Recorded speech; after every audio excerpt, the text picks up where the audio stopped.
Welcome to our new show, What Anyone Can Do podcast with Leo Batari and me, Randy Cantrell. Our new show picks up where our last show, Year of the Peer, left off, highlighting the simple truth that who you surround yourself with matters, and that if we enlist the support of others, give back to those who give to us, and pay it forward for the next generation, we can do anything. Author and keynote speaker Leo Batari and I will interview a diverse group of thought leaders who will share stories and insights that will help you succeed in business and in life. How? By doing the things anyone can do, but most of us never will.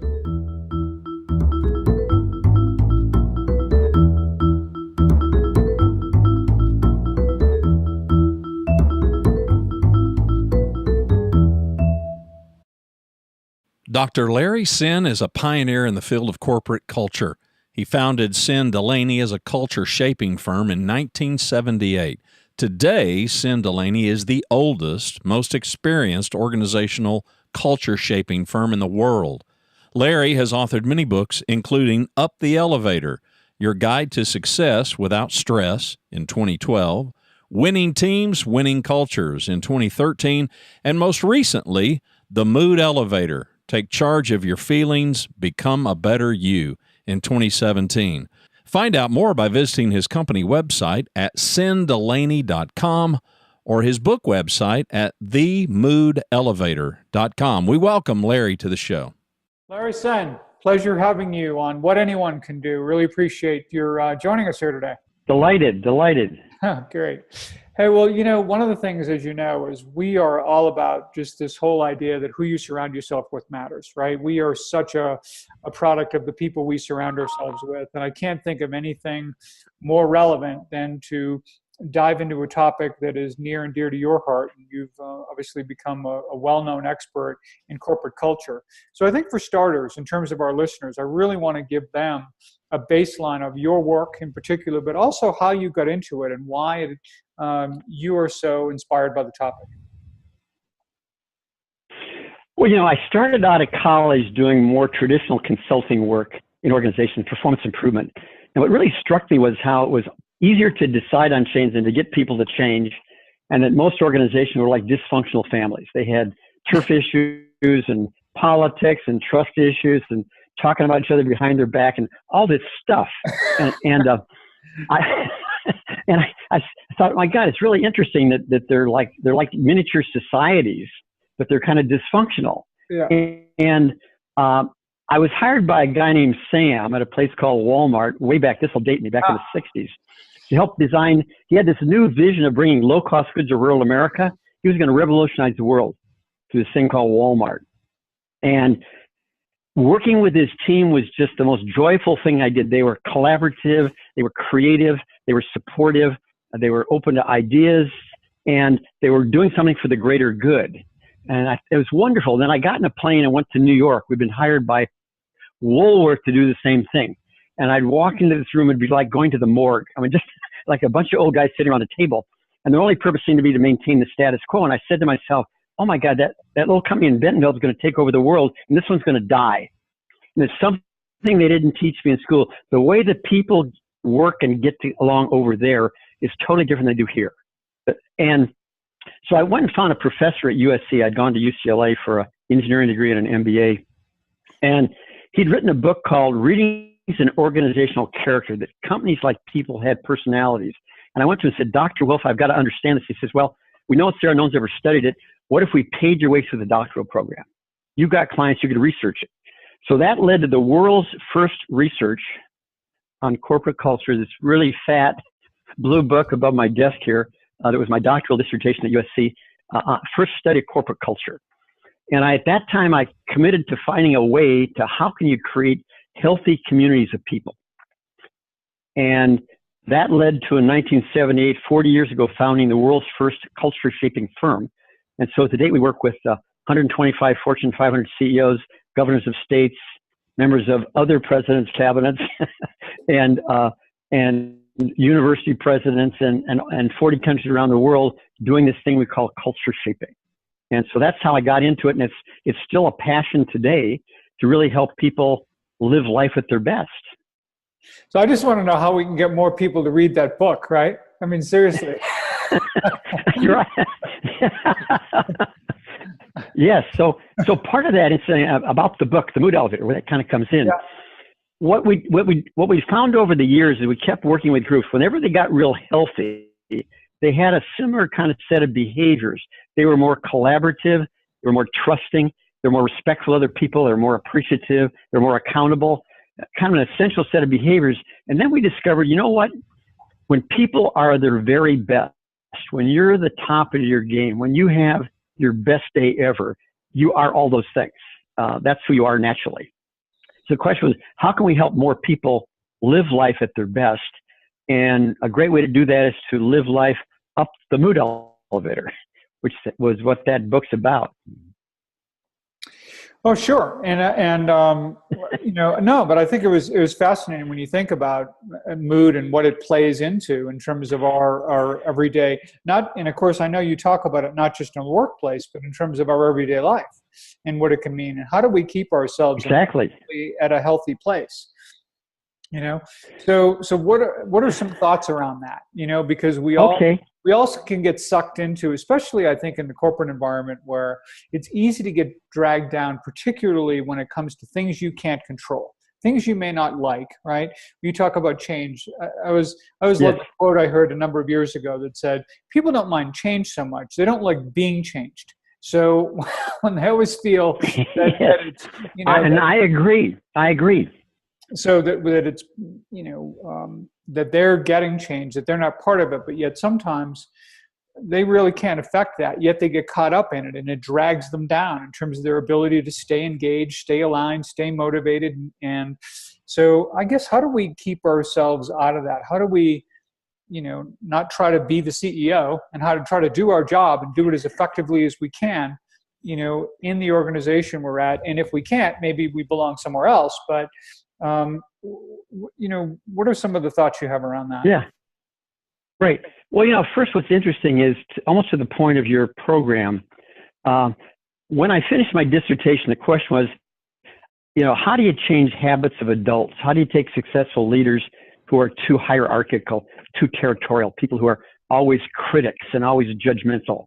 And how do you shift that? And people don't like to be changed, so you can't just tell them. You can't give them a book. That something else needs to happen. And so, for example, someone who doesn't take care of themselves has a heart attack, and all of a sudden they're walking around the block and eating greens. Or somebody who's a lousy listener, their wife divorces them and says, you blah, blah, you never listen to me. And then they go sit in the mountain and think about that. So those are not intellectual events. Those are significant. Those you learn yourself. Nobody teaches you. You learn from the inside out. So I was fascinated by that notion of inside out learning. And there was this fascinating social scientist guy named Kurt Lewin. He said two things. One really relates to this company you keep. But the first thing he said was that when we're young, we're like a flowing river, and then we freeze. So when we're kids, we get over things really quickly, and we cry a minute, we're happy the next minute, and we're curious, and we're loving, and we're trusting. And then the world descends upon us. And I learned, for me to win, you have to lose. And I learned, I'm in the Midwest, and I learned if you can't say something nice, don't say anything at all. So I'm dishonest. And so all this stuff goes on. So his theory was, unless people had unfreezing, unless they had aha moments, right, they wouldn't change. And so the core of our learning methodology that really transforms people is this aha, oh gosh moment. The second part that he said is this, said the immediate social group is what determines behaviors. The company you keep determines how you behave. So be careful of the company you keep. So what that meant in our models, we had to take teams, and we had to begin at the top, because the central finding of my doctoral dissertation was organizations become shadows of their leaders.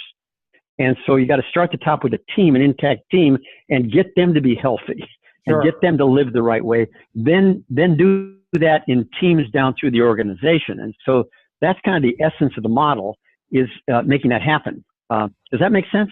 It sure does. The other thing I will say, a bit of an off, but when you talked about listening, I actually saw a T-shirt the other day, and it said, "My wife says I have two flaws. One is I don't listen, and I don't know what the other one was."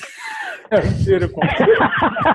well, you know, part of the core, a single concept we teach, we probably delivered to 1 million people around the world, is this concept of being in the present. We call it "be here now."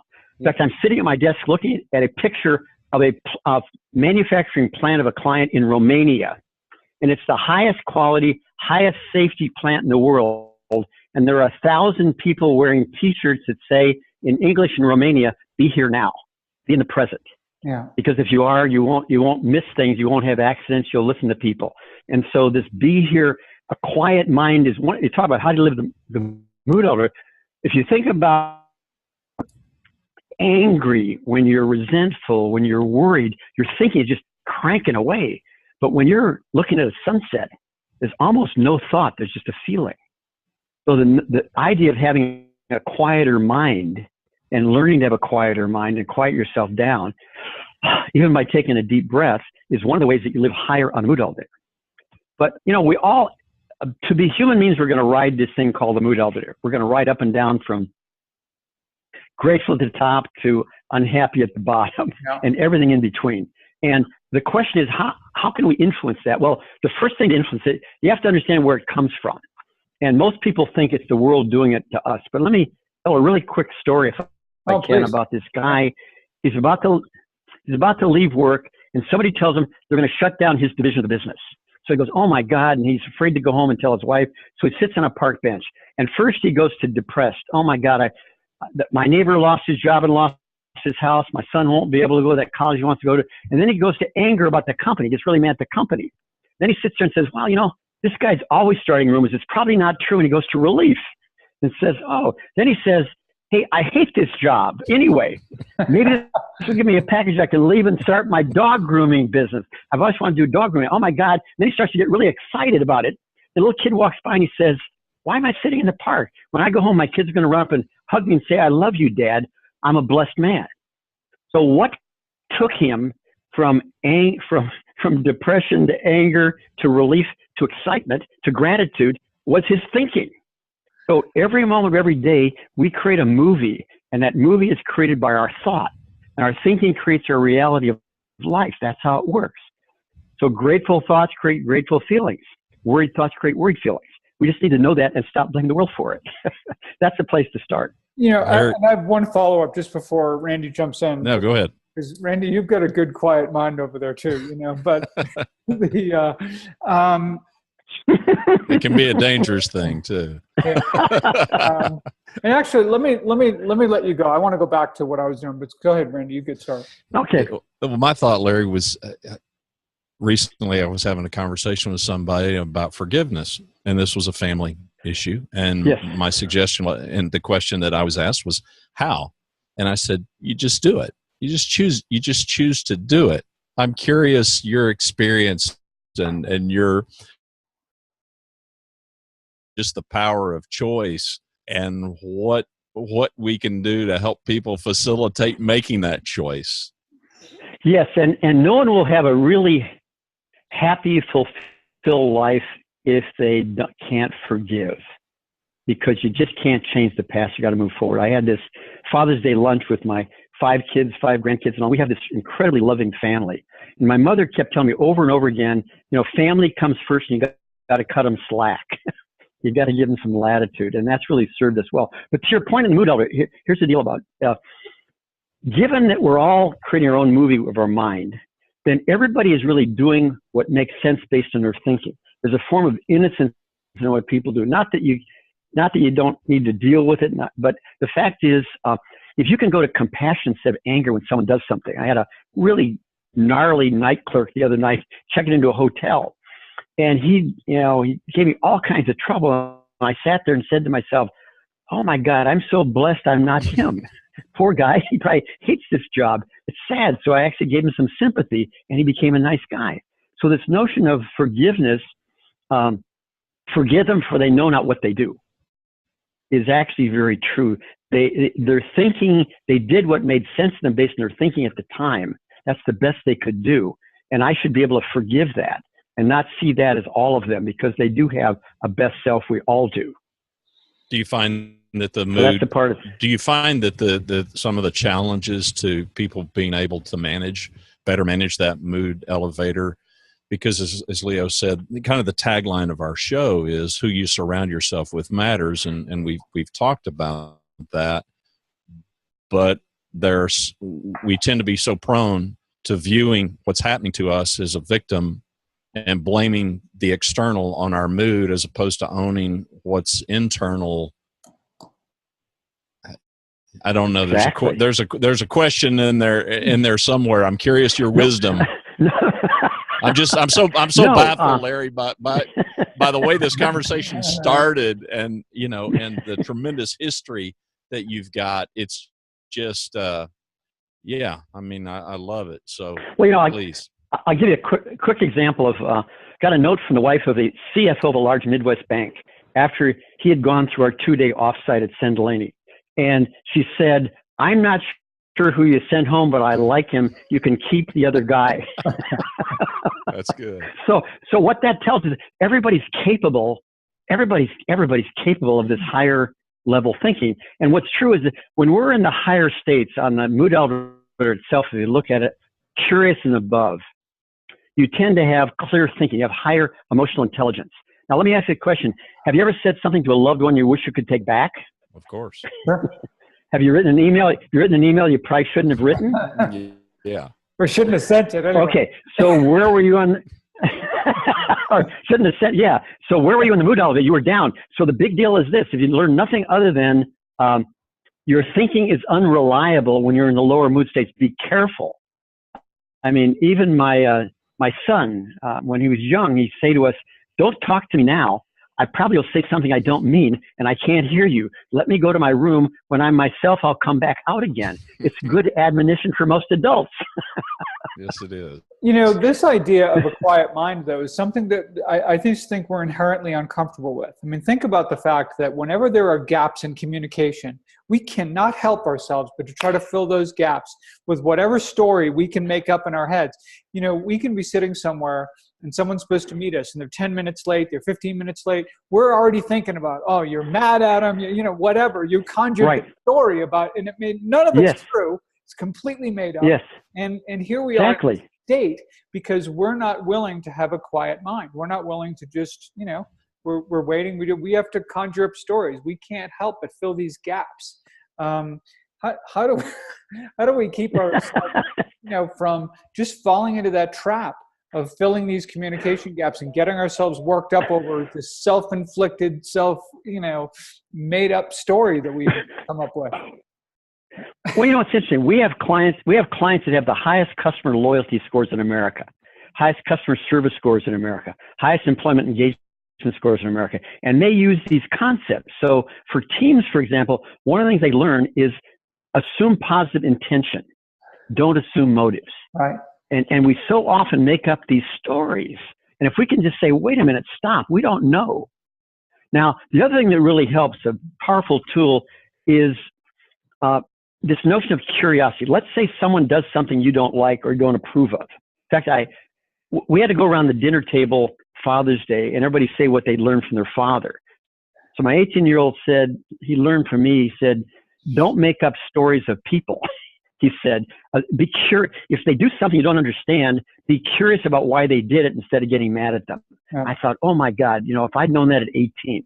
So this notion of if we can just assume, or even maybe they're having a bad day, maybe something's going on for them. I mean, I remember getting really mad at a CEO once. I thought he really liked me. I have CEOs that say they love me, but I thought, and he wouldn't communicate with me for about 4 weeks. I was getting so upset. And then he finally sent an email back. He said, "My mother died. I was taking care of arrangements," and I felt like a jerk because I'd been mad at him. And that happens to us every day. So if you just live life in curiosity versus judgment, your life will be different. I guarantee it. But I'm assuming you didn't send him the email that you were mad at him. So at least there's that. Right. I didn't. I was smart enough to know. No, I was actually smart enough to know something's going on. Yeah. It was bothering me, but something's going on that I don't know, I don't understand. Exactly. Yeah. But think of how often we do stuff like that. Yes. Well, sometimes we're not smart enough to keep our mouths shut. There are two things we found that actually, first of all, here's the disclaimer. Everyone will ride that mood elevator and will visit every level at some time. That's to be human. And it's okay. My wife is really she's really good at being down. She says, I know it will pass. I'm just not going to do any harm. I'm just going to kind of step out of things. And I know it'll be better by tomorrow. I need a night's sleep or something. Yeah. But there are two things that really do shift you on the mood elevator. One of those is really simple. Just take better care of yourself. You know, we catch colds when we get run down.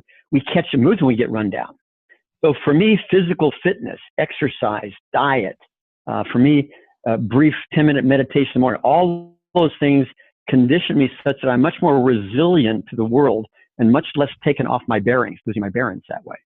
So take care of yourself. Get some sleep. Get some exercise. It's free drugs. You get endorphins. Okay. Well, speaking of that, you're going to have to tell us the story of the trip that you've got planned with your 18-year-old, since physical fitness is such a priority. We got to hear this story. We love adventure. So he's graduating from high school. He's this great star volleyball player. So I said, where do you want to go? He says the Barrier Reef. So I start researching the Barrier Reef and the area around it where there's rainforests. So we got this planned out. One day we're going scuba diving. Then we're going on this canyon adventure where you rappel down these rocks, down through waterfalls, jump into pools. Then the next day we're going to ride ATVs in the morning. We're going to be whitewater rafting in the afternoon. Then the next day we're going to be zip lining down a mountain. So we got a lot planned for us.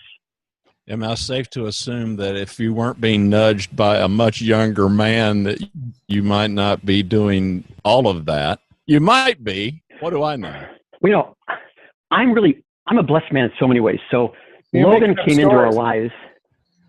Logan came into our lives when my wife was 52 years old and I was 65 years old. Okay. And to have a child that age it's a life-altering event. So I said to myself, man, you better live a long time if you want to see this kid graduate and get married. You better do something. You better take care of yourself. So I took up triathlons. And so I've been doing them since I was 70. And so physical fitness has become part of my routine. So I love doing things like that. We water ski, we ride off-road motorcycles, we do all that stuff. And I'm only 82. So here you well, Leo and I are go ahead. No, but here you start doing triathlons at 70. You've been doing them now 12 years, which is, you know, remarkable in itself, no matter at what stage in life you're at. But so who are there people that you surround yourself with when it comes to that particular fitness goal, like people that you train with? They could be people who live near you or people you talk to on the phone, or what's that community look like for you so that you stay on your game doing what you want to do and achieve your goals? Absolutely. In large part, it's my family. So my wife, who had a child at 52, ran a 10K race 4 weeks after a C-section in one in her age group. So she's buff. She's 70 in slalom water skis, got ribble abs. You know, I got to keep up with her. Then I've got one son who's a professional surfer, and he now runs Endless Summer Surf Camp, the best known surf camp in the world. Another one is a professional kiteboarder, and he was in some videos on a movie on Up into the Air about and he runs a surf shop in Hawaii and a kiteboards. Another one is a power lifter whose his hobby and interest is physical fitness and everything to do with that. So that's, for starters, my family. And so we're all into it all the time. We're not a sedentary family. We don't sit around watching golf or football. We do stuff. That's amazing. That's amazing. Go ahead, Randy. I know you had a question. Well, I was you pretty much went there. You pretty much went there. Are we feeling pretty much like slugs right now? I feel just like a big blob of goo, and I'm a gym rat, Larry. But I mean, being a gym rat and going to the Barrier Reef's a whole different deal. No, I'm curious, Larry, of we pay it forward, and Leo and I both are at a stage of our life, and this may be similar for you.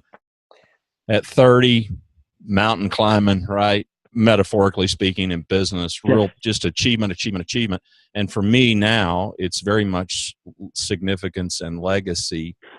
And I intentionally and somewhat organically have a lot of young people in my life. I've got a lot of 20-somethings and 30-somethings and a few 40-somethings. And I've learned a tremendous amount from these people who have just a completely different view of the world. They came up just completely different than I did. Yes. I'm curious your experiences in not just the paying it forward, but the ability of others to pay it backward, because we're so much further up the trail than they are, and yet, man, they've got so much to teach us. I think this notion of making a difference and leaving a footprint in the sand and being a role model for others is really a big thing. I mean, I actually don't like publicity, but I stand up on that podium in most triathlons at the end, and because just to show that there is somebody in that 80-year-old category. Now, my son, when I come home, says, "Dad, did you come in first and last in your age group again?" But I said, "No, I beat a guy today." But anyway, but in so many ways, I mean, I have 5 children, and we all talked this weekend about what they learned from Dad, and it made me cry. I have 6 grandchildren, and they said they learned love and compassion from me, and I cried, and that's important. Well, I have a couple of godsons and a goddaughter, and want to be a role in there. But for me, the bigger thing is that the platform of the world, the work that we do at Senn, which really does change lives. And then the reason I wrote the book. So at Senn, everybody has a personal purpose, and my purpose is to provide understanding and inspiration to more and more people to live life at their best, mentally, emotionally, physically, and spiritually. And as soon as I finished writing that purpose statement some years ago, I said, I got to write a book about the mood elevator, because if people can learn to live life as their best self, what a gift that is. If they can learn to not assume motives in others, and to be curious, not judgmental, and to be loving and compassionate, not angry and self-righteous. So that's really why I do this work. Where did that idea, where did the whole mood elevator, what was the genesis of that idea? Well, I have to give credit. There's a guy named George Pransky who teaches in a field called psychology of mind. And he really is the one who taught me about the notion of our thinking creates our reality. Our thinking drives our behavior, our thinking drives our moods. And I remember at one point he was saying, thoughts, your moods are just a constellation of thoughts.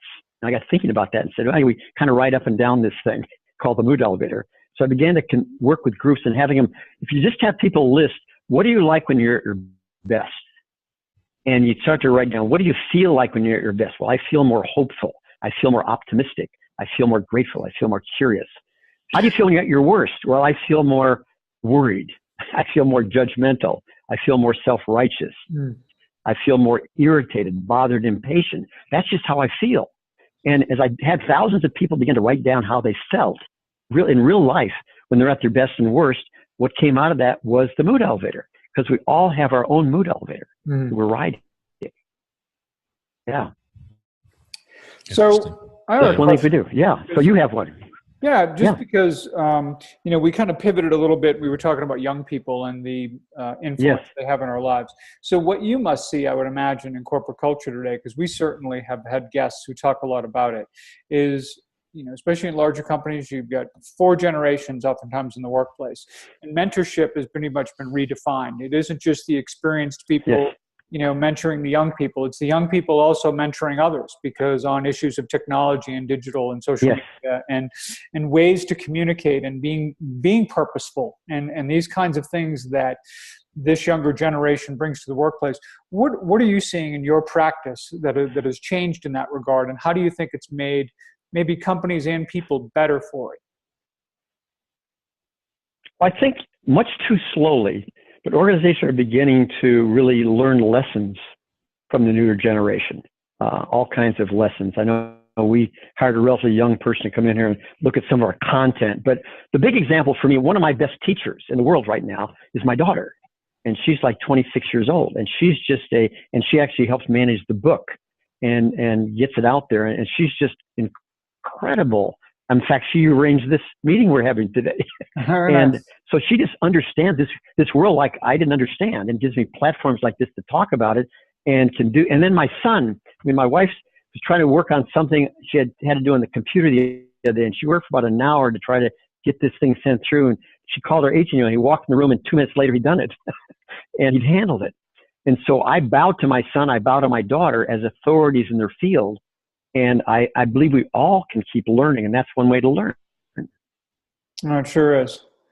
Randy, you touched on this in a show that we had the other day, and just in terms of how, oftentimes, particularly millennials, and I think it's, for sport in a certain level and in a way that's not attractive and very judgmental about this particular generation. And I think you've said many times, if you look hard, and don't have to look that hard, you can see the real value. I mean, I do a lot of mentoring at Seton Hall University. I'm blown away by these young people and what they're doing and how they think about things. And so I know you may want to speak to that a little bit as well. Well, the word that popped into my head was the word that Larry has used over and over, and it's curiosity. My experiences, Larry, have been greatly impacted by the young people because of their curiosity, as opposed to my being jaded, not intentionally so necessarily, but just life does what it does to you. And we have these assumptions that, where we're at and our insights. And then along comes a 24-year-old that doesn't have those assumptions and has this curiosity that I may have long lost in this particular area. And all of a sudden we're off to the races. Yes. I guess it talks about a lot, but the one concern I have in that area is just how much time people spend on devices. That we're losing some of the connections we have. I know the world always evolves. We'll handle this too. But I know even in racing our 18-year-old, much as I love Logan, he just loves his games and having his phone in his hand. And he's marvelous at that. But then just that time to sit down and talk. So we do that at family events. Anytime we can get together around the table, we put our devices away. And my wife was great at this, asking questions. So her question at the table on Father's Day for everybody is, what's something you learned from a adult figure or father figure in your life? What did you hear them say, or did you learn? And then we have this really rich conversation, which leads to a deep bonding. And that's how people connect. People connect through sharing. You think about the people you're closest to in your life, you're more open with them. You'll say things to them that you won't play image maintenance with them. You'll ask them questions. And so that bonding, and that's such an important part of the work we do with teams. We get them to talk about things like their crucible stories. What's a characteristic in you, and where did that come from? What adult figure or significant life event caused you to be that way? And as they share deeply about, you might notice that I don't give people appreciation. Well, my dad never appreciated me. I remember when I came home from one CEO telling me this, I came home with this letter from Stanford accepting me, and he said, all he said to me was, "Where's the letter from Harvard?" And so that imprinted this poor kid, and his whole team said, "Oh my God, I understand now why he doesn't appreciate me." But that sharing at that level, vulnerable sharing, creates deep human bonds, the people who connect with. We can't really lose that. Well, the great thing about technology, though, is it affords people like us to connect who otherwise probably never would have. It gave Leo an ability to connect.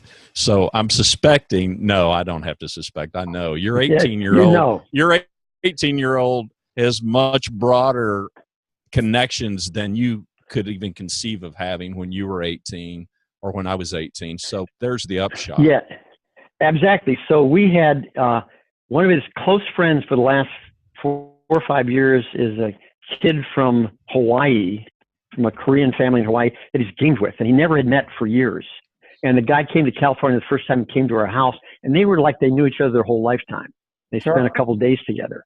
And that happened, thousands of miles apart, and all kinds of differences bridged through that medium. It may be the greatest time to be alive. Why shouldn't we think that, right? Larry, we greatly appreciate you accepting our invitation, and I want to give you the last word before I want to kind of hawk and tell people to buy the Mood Elevator. The subtitle of the book is "Take Charge of Your Feelings, Become a Better You." Larry's got 4 other books that you can also check out. Up the Mood Elevator, Your Guide to Success Without Stress was published in 2012. So that's kind of the precursor to the current book. So we're going to encourage our audience to buy the book, read the book, check out all of your work. Our tagline is who you surround yourself with matters, Larry. So advice and parting words of wisdom to us to be more thoughtful, more intentional, more purposeful in surrounding ourselves with people who can help us to do what anyone can, but most don't. What would be your words of wisdom? Well, I think one way we attract to ourselves things. And when we're our best self more often, we attract people like that and begin to create a community like that. So I guess the biggest tip in the Mood Elevator is really live life as much as you can in gratitude. Realize that you're among a fraction of the people in the world in terms of what you have, that you're even listening to this broadcast and talking about things like this. You're very blessed. And if you can keep that in perspective, maintain a gratitude perspective, and your life will be filled with people like that who are loving people and create a great community. You're an inspiration, Larry. Thank you very much. Thank you. Okay. Thank you. Enjoyed it.